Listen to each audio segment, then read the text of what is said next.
Hello everyone. आज मैं आपके साथ ना कुछ पढ़ाने नहीं वाली हूँ या कुछ आपको सिखाने नहीं आई हूँ, बट एक लाइफ का ऐसा लेसन मैं आपको सिखाना चाहूंगी जो कि मुझे पता है आप में से काफी सारे लर्नर्स ऐसा करते हो। कहीं ना कहीं आपके माइंड में चल रहा होता है कि हमें कुछ एस्केप रूट मिल जाए, है ना। पीटी मुश्किल लग रहा है तो छोड़ दो, आइल्स मुश्किल लग रहा है तो छोड़ दो, पर क्या करो। देखो, बहुत सारे कॉल्स मेरे पास रेगुलरली आते हैं, रोज ही ऐसे कॉल्स या मैसेजेस आते ही आते हैं जिसमें लर्नर्स कहते हैं कि आइल्स नहीं करनी, बिना आइल्स करे क्या हम जा सकते हैं। पीटी नहीं करनी, बिना पीटी करे हम जा सकते हैं। बट मुझे भी ये चीज तब पता चली जब मैंने ये मूवी देखी। तो आपने थंबनेल में देख ही लिया होगा कि डंकी मूवी की मैं बात कर रही हूँ यहाँ पे। बट सीरियसली वो मूवी देखने के बाद मुझे ये लगा कि मतलब how can you do anything like such. मतलब उस एक्सटेंट तक आप है ना कर सकते हो मेहनत, उतने से खाली 10% भी मेहनत नहीं लगनी और आप इजीली जा सकते हो अब्रॉड।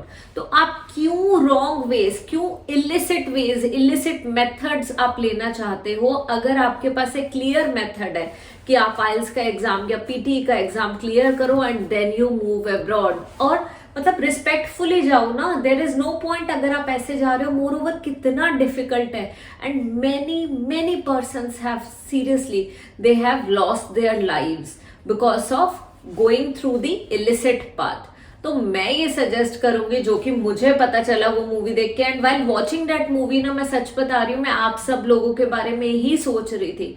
मुझे पता है कि बहुत सारे लर्नर्स ऐसे हैं जो 2 बार आइल्स का एग्जाम दे चुके हैं या 2 बार पीटी का एग्जाम दे चुके हैं, 3 बार दे चुके हैं, नहीं क्लियर हो रहा and then they give up. कोई कोई लर्नर्स ऐसे हैं जो एक ही बार देके गिव अप कर देते हैं। कुछ लोग सोचते हैं कि मैंने एग्जाम ही नहीं देना, मुझे किसी भी तरीके से भेज दो। पर आप जो चीज कर रहे हो एनी वेज उसका आपको कोई बेनिफिट नहीं होना। बहुत सारे केसेस में ऐसा होता है कि आप लोग अपनी लाइफ ही गवा दोगे। तो प्लीज ऐसा कुछ करने से पहले एक बार ये जरूर सोचो, क्या पीटी की प्रिपरेशन करना इससे ज्यादा मुश्किल है, कि आइल्स की प्रिपरेशन करना इससे ज्यादा मुश्किल है।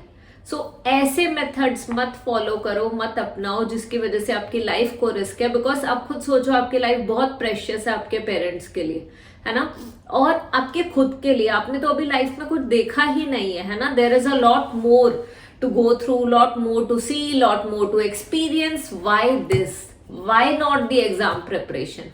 And trust me guys, PT या आइल्स की प्रिपरेशन मुश्किल नहीं है। ये उतनी मुश्किल नहीं है जितना आप सोच रहे हो। आपने अपने माइंड में एक हवा बना रखा है, एक बस माइंडसेट बना रखा है कि पीटी और आइल्स हमारे से हो ही नहीं सकता, हम लोग एग्जाम क्लियर कर ही नहीं सकते। मेरी इंग्लिश बहुत वीक है, मुझे इंग्लिश में बात करनी नहीं आती, मैं इंग्लिश में एक सेंटेंस भी नहीं बोल सकती हूँ, तो मैं पीटी का एग्जाम कैसे क्लियर करूंगी। यस आई नो प्रॉब्लम आएंगी, है ना, काफी सारी प्रॉब्लम्स आ सकती हैं, बट ये वाला जो मेथड है, डंकी मेथड जो है, ये फॉलो करना भी कोई राइट तरीका नहीं है। इससे बेटर अपॉर्चुनिटीज हैं आपके पास, बेटर मेथड है आपके पास। So rather than doing this, है ना, आप प्लीज एग्जाम की प्रिपरेशन करो थॉरली। एंड अगर आपको कोई भी प्रॉब्लम आती है, you can simply let me know in the comment section. मैं आपको सजेस्ट करूंगी कि जब भी पीटी की प्रिपरेशन स्टार्ट करो तो स्टार्ट ही इस तरीके से करो कि हर एक टास्क पे फोकस मत करो।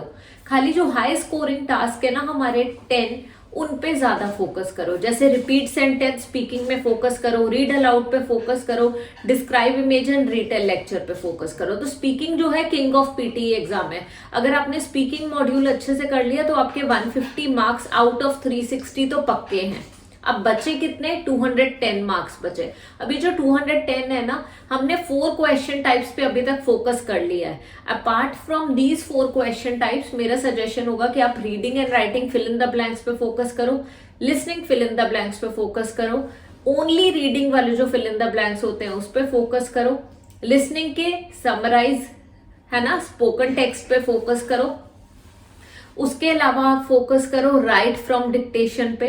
तो टोटल हमारे 9 टास्क ऑलरेडी हो चुके हैं, और एक समराइज, ठीक है, रिटर्न टेक्स्ट पे फोकस करो। बस इन्हीं चीजों पे भी कर लोगे ना, और हाईलाइट इनकरेक्ट वर्ड पे कर लोगे, मोर देन इनफ है। तो आप प्लीज अपनी जो एनर्जी है वो यूटिलाइज करो in practising the high priority task. And अगर आपको नहीं समझ आ रहा कैसे करनी है प्रिपरेशन, किस तरीके से स्टार्ट करना है, तो you simply join are batch course, है ना, जो कॉम्प्रिहेंसिव बैच है वो जरूर ज्वाइन करो। बिकॉज आप कहीं से भी पीटी की प्रिपरेशन की बात करते हो ना, तो कोई भी कोचिंग सेंटर आपको पीटी के एग्जाम की प्रिपरेशन मिनिमम 10 to 12,000 में करा रहे हैं। बट इन आर प्लेस अभी जो करंटली ऑफर चल रहा है, we are providing you the full course, basically the preparatory course, ये जो पीटी के एग्जाम प्रिपरेशन है, in just 5,500 rupees if you register in the next 2 days. So you just come and register for this and I'm pretty sure इसी से ही आपकी preparation हो जाएगी, because हम focus he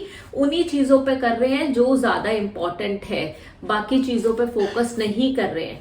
and last but not least, मैं आपको एक चीज जरूर बोलूंगी कि रोज 2 pages रीड करने हैं, and you have to read these 2 pages aloud every single day, ठीक है। अपार्ट फ्रॉम दिस आपने you have to listen to the British accent, ठीक है। ब्रिटिश एक्सेंट में जो ऑडियोज है उन्हें सुनो ध्यान से, and then try writing down the transcript. It will help you a lot in improving your listening skills. बस ये 2 चीजें भी अगर डेडिकेटेडली रोज करते हो ना for another 1 month and then you join वो हमारा जो 5,500 वाला कोर्स है, you join that for 1 month, you are good to go. आपका इजीली एग्जाम क्लियर हो जाएगा। आपको कोई भी इलिसिट मेथड, कोई भी इलीगल पाथ अडॉप्ट करने की जरूरत नहीं है in order to migrate abroad. There are far easier methods as compared to the method shown in the movie Donkey. So please watch this video, share it with as many learners as possible, watch it again अगर आपको लगता है कि कहीं ना कहीं कोई चीज आपने मिस कर दिया है, कुछ चीज आपको लगी हो कि ये मुझे दोबारा सुनने की जरूरत है, but start preparing rather than taking the odd paths. Thank you so much for joining me today. Bye bye and sat sri akal.